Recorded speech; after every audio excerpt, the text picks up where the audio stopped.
Hey guys, so the second leg of the semi-finals. So let's go over it. PSG against Borussia Dortmund. So PSG, according to UEFA, they're gonna play a 4-3-3, and I saw it the same way. I think the only difference from the last game was that Mbappe was gonna play on the left, and Ramos came in for Barcola. He was gonna play as a number 9. Um, as you can see right there.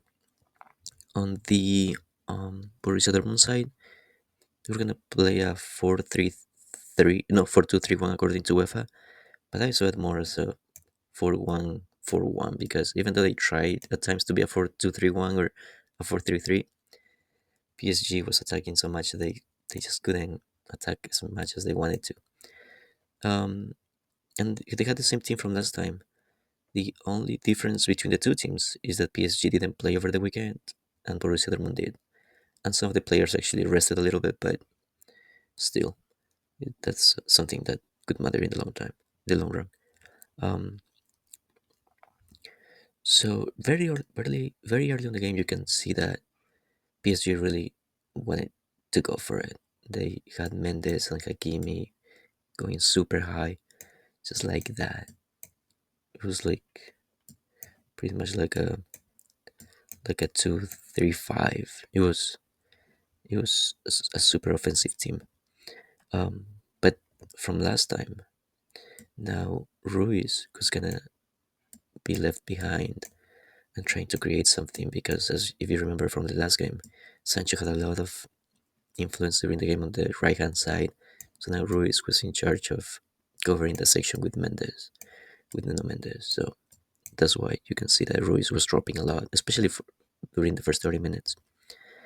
Um, Something to keep in mind is that PSG had a super high defensive line, but you can also see that now the Mbappe, he was with Ryerson pretty much all the time, and on this side it was Madsen against Dembele and Hakimi against Adeyemi.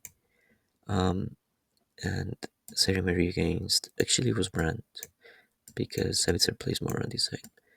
But Sancho in this game he didn't attach as much because now he had to cover Mbappe, he had to be careful with Mendes, and he had to be careful with Ruiz. So Sancho had a lot of he didn't have a lot of freedom, so he had a lot of more defensive duties. And as you can see in this picture, whenever Sancho couldn't handle that, Savitzer would just come in and join. But Savitzer was also playing a lot with Vitinha, so it was very interesting. A lot of tactical movements during the game.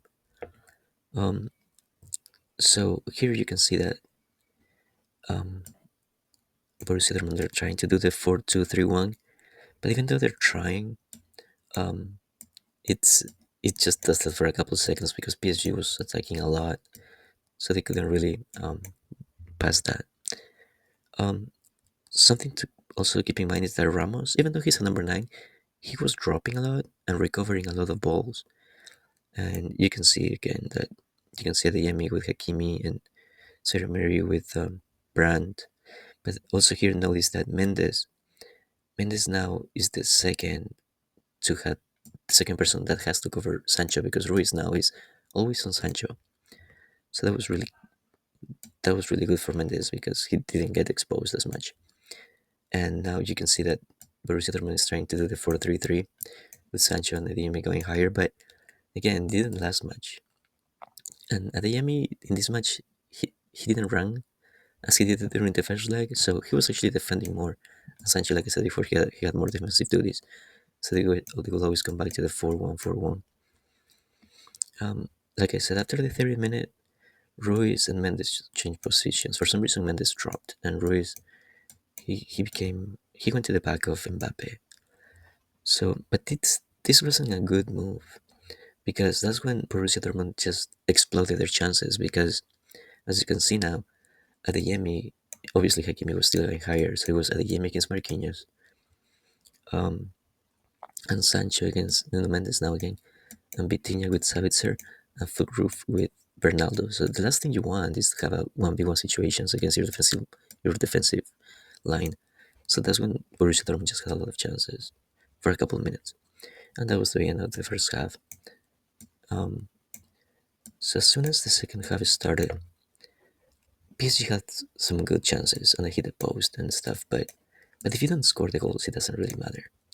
So that's when from a corner kick, uh, just Brandt put it on the box again against Donnarumma, and we've seen Donnarumma do this before, that he doesn't go out and he just lets whoever's coming just to hit the ball. And Donnarumma is so tall that he shouldn't have an issue with that, but he always does the same. Obviously, Beraldo could have done more, but to me, it was a Donnarumma mistake.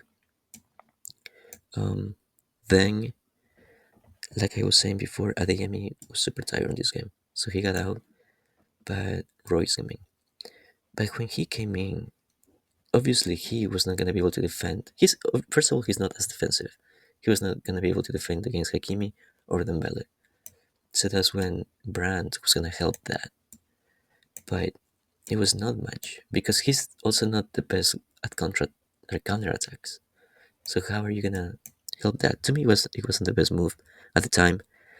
And also in the second half, Dembele, Mbappe, and Ramos, they are super tight because they wanted to make the pitch wider. Surprisingly, with Ruiz here on this side actually, and Sancho just having to cover more, because if these guys get super tight, the defensive line also gets tighter. So that's when you need Brandt, like I was saying before, to cover that. And since Ryerson has to worry about Mbappe, Sancho had to cover Ruiz. So it was interesting because it was working for some time, because in the second half it was all PSG. And Dembele in the second half had a lot of freedom. He was all over the place, to be honest. Then Barcola came in for Ramos. So Barcola, but he was going to play on the left. And Mbappe now become a number 9. Ramos is out, Dembele plays here on the right, and Hakimi is still on the right. But also Asensio came in for Ruiz. So it was like that. Like that. It's still a 4-3-3, but obviously with Mbappe as a number 9, and we all know that Mbappe is not the best as a number 9.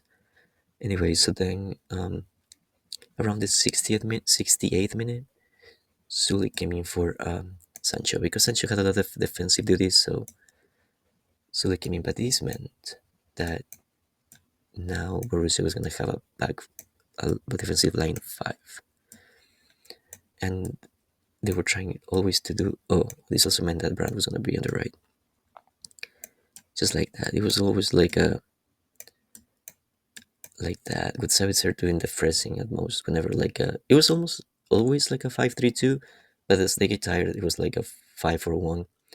But if at any time somebody had to cover like that and turn into a 5-3-2 for most of the time. So I'm gonna have Savitzer here. You can see there too. And then obviously, since they were defending a lot, the defensive line of PSG was just Beraldo and Marquinhos. Everybody else was attacking. It was attack, attack, attack. And to me, at this time, Fulcrum should have left, because this poor guy was super tired.